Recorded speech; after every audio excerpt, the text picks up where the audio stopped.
Good afternoon, guys. Well, today is the maximum man car. I think we can all guess what it is. This is the Yangwang U8, a stripped-down version of it. It's same huge beast, but simpler and cheaper. If you knew how much I was looking forward to test driving this particular car, make yourself comfortable. Leopard 8, let's go!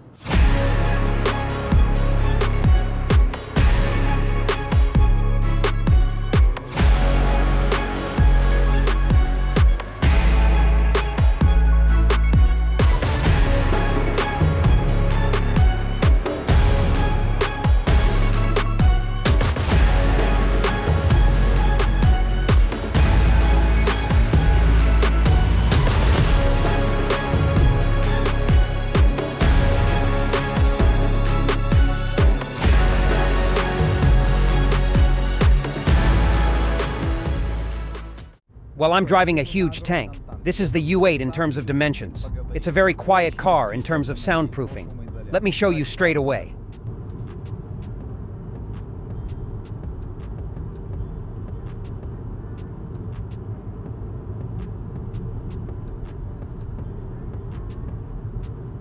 It got exactly the same powerful 208 horsepower generator as the U8, 2-liter turbo.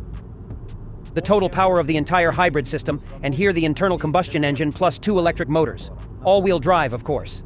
740 horsepower with an acceleration of 4.8 seconds to 100. They have currently given a preliminary blind pre-order. They said the car will cost between 40 and 50 van. One van equals 10,000 yuan. The price range is more than the Lexion L9, but less than the Huawei M9. The suspension setup here is not like the U8. It's much softer than the U8, much softer. The U8's suspension is stiff just because it's an extreme off-roader. It's really extreme. Let's compare it to the Huawei M9, as it has completely outperformed the German trio in sales. They are no longer in authority. Their sales are plummeting. Mercedes lost 64% of their profit. BMW has slipped from 8th to 14th place. So I think it's interesting for everyone to compare it to the best crossovers that are even on the planet today. And this is the Huawei M9. I just don't know what's better than it, except for some ultra-luxury vehicles. Comparing it to the Huawei M9, I would say this. It's a little quieter than there in terms of noise insulation. And it has, well, practically the same soft suspension. Almost the same. Maybe just a little lacking somewhere. The M9 L9 and Mercedes EQS crossover are, as far as I remember, the softest crossovers of all that I have seen. In terms of handling, it doesn't steer like the M9. It's a tall vehicle. You can't escape physics. It's an SUV. It does wobble. But the fact that in doing so it was made soft, this will certainly spark great interest among people who travel both in the city and out of town. How much does it wobble? Less wobbly than a Land Cruiser. And it's softer and quieter than the Land Cruiser. It is considerably more powerful than the Cruiser and has much more advanced equipment and interior design. The top wheels are 21 inches, 275 by 50. Both front and rear have perforated ventilated brake discs, hydro suspension, double wishbone in the front, multi-lever in the rear. Minimum ground clearance is 19 centimeters. Maximum is 27. The driver's door and the second row door has an auto closer. Brutal masculine design. Exactly the same as in the Leopard 5, 1-to-1.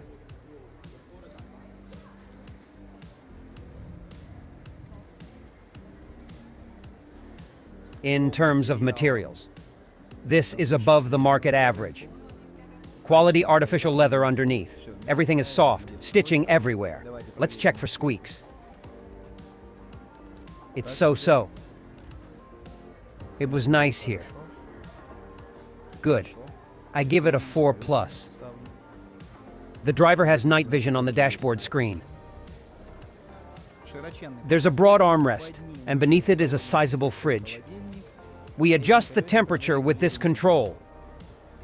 There are 2 microphones, and the ceiling is wrapped in Alcantara. Just like in the U8 Yangwang, it has 2 sun visors for good sun protection. Right side is the same. Magnetic, a light bulb, a camera. The glasses holder is fabric covered. Touch-sensitive lights are here. There's a control button for the shade and sunroof, which is also available. Functional buttons. The rear view mirror is a display. It can reflect either the information from the bumper camera or, when you press a button, it becomes a mirror. Good. Another camera is on the driver's left. It checks for fatigue and does Face ID. All buttons are active. Sound wheel, mode switch, suspension control, and hazard lights button. The red button in the center is the start-stop button. Pressing it moves the gear selector out. It's all covered in Alcantara. 2 places for wireless phone charging, 50 watts, air, Leopard logo. I feel like I'm in a Yangwang U8. All very identical. It seems like this is the same vehicle, just with a different look of dashboard, door cards, steering wheel, middle console. In terms of spaciousness, it's the same car. I'm sitting straight. I can reach the wheel easily. 3 fingers gap in front of my knees. Taller people will fit here. Front seats have massage, ventilation, and heating. The rear also has massage, ventilation, and heating. The ottoman is at maximum. Long seat cushion. All the seats are genuine Nappa leather, but not everywhere. Nappa, right here in the center of the backrest and a huge part of the seat. The speaker is integrated into the headrest. Like in the U8, the front seats have adjustable side support. This is how the head-up display looks on the windshield. The wheel design matches that of the 5th Leopard. Leather on the outside and inside. Logo. All buttons press well. There are 2 controls here, exactly like in the 5th Leopard, similar to the Yangwang U8. On the left are Sport, Eco, and Standard modes. On the right, you manage off-road modes. Behind, 2 paddles control the autopilot. The steering wheel is height and reach adjustable. The button is on the left. The underneath is also covered with artificial leather, so they didn't skimp. In general, it feels richer than in the Leopard 5. Double glazing. The curb weight is 3,300 kilograms. Door card from top to bottom is great quality artificial leather. Soft, stitched everywhere. Fabric inside. This has real wood. Ambient lighting is included. And Deviolate music, 18 speakers. Good assembly. Quality is nice. On the right side, there are 3 perfumes. They fit in here. Underneath, there's a rubber-lined niche. Also here, all covered in artificial leather. Almost no plastic. This is leatherette, transitioning into carpet. Big glove box covered in fabric. Entertainment screen for the passenger, music, movies, and more. Average screen quality. Press this button to exit. 187 centimeters tall, sitting behind myself. 2 fists in front of my knees. 1 fist above my head. The space in the back is quite similar to the U8. I'm sitting comfortably. I can travel far, but I can recline more. That's too much. That's just for napping. This way I'd travel far for a long time. I can move forward if I want, to free up space for the 3rd row. The armrest. Simple, not the simplest. Made of wood. 2 cup holders. The fabric-covered box. No charging port here. If desired, you can move the front passenger and adjust their seat back. And there are 2 charging ports. The backs of the front seats are fully covered with quality leatherette. They didn't skimp on that. Document holder. 1, 2, 3, microphone 4, touch lamp. The adjustments for the rear sofa are located below. You can also adjust various functions here. Here, for example, are non-touch screens. With this button, by pressing it, I change functions. See? They jump. And I select what I need. For instance, the right window is flashing now. Pressing here, I can open it. There's also control for the shade. On the right side, there are more functions. I select this mode and press it. It goes forward, I go back. I see. In the captain's chair version, there will likely be a captain's chair and zero gravity seat. I have 3 fingers of space in front of my knees. I feel fine. But I would lower it a bit. I have maximum upper position. Let's recline a bit. Yes, this way I could travel far and be comfortable. And now in this position, I'm going back to see how much space the 3rd row has. To access the 3rd row, press this button. This seat, passenger seat moving. Okay, let's go.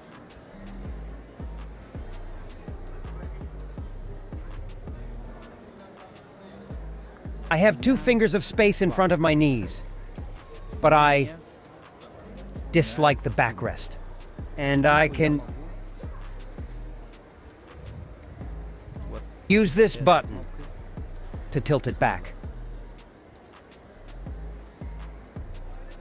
This changes everything. I could go far like this, yes. So we have a driver my height. Behind him is a passenger my height. And the 3rd row is my height, 187. Here I have a speaker, a charging port, a handle, air, Alcantara. This is artificial leather. It's high quality. There's a backrest adjustment. There's also a hook. I'd like a nicer material here instead of carpet. Now let's check. Let's see how much space is in the trunk with these settings. The trunk should ideally have the auto closer. Yes, it does. But there's no space.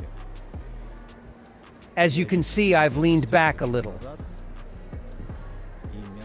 With the backrest up, it's not comfortable to ride, and there's just no space. You don't gain much. There are suspension adjustment buttons. Down, up, lower, raise if the bags are heavy. It's 3rd row backrests, 2nd row backrests, and it's ready buttons to fold and unfold everything. The 5th door material is plastic. There's a net, pockets, and that's it. Now let's see if there is a flat floor if we fold the 2nd row. There's no flat floor here. However, I'm more than sure they will sell mattresses, as they are doing now, that honor all this relief, and accordingly, you'll have a flat mattress floor here. As you can see, in terms of the powertrain, it's much more interesting than the Huawei M9 and gilevich.eng L9. Much more interesting. And the price is very nice. BYD, which has started a price war, just keeps squeezing everyone with prices. They continue to squeeze. To be honest, I think it's getting harder and harder for everyone else, because the concept that BYD has chosen, and they have chosen as far as I understand, is not to fill their pockets, but to continue to work for minimum profit, but at the same time to beat everyone as hard as possible, their Chinese rivals, and of course, non-Chinese ones. But we as consumers benefit from this. The brakes are just average, like the U8. The brakes are sufficient. There's nothing special here. The recuperation mode is weak. It's the same as that of L9 and Yangwang U8. Huawei M9 has a stronger regeneration mode. Look, I'd say that I would choose it over Li9 and M9. I'd go for the Leopard, even though I love the handling. I'm so used to that huge U8 beast that you just drive just like a tank. You just don't care about anything around you. It's the same 3,300 kilograms of curb weight. Anyone under the wheel will fly off like a soccer ball. All right, folks, thanks for listening. Thank you all for watching it to the end. Take care of yourselves and your loved ones. Goodbye.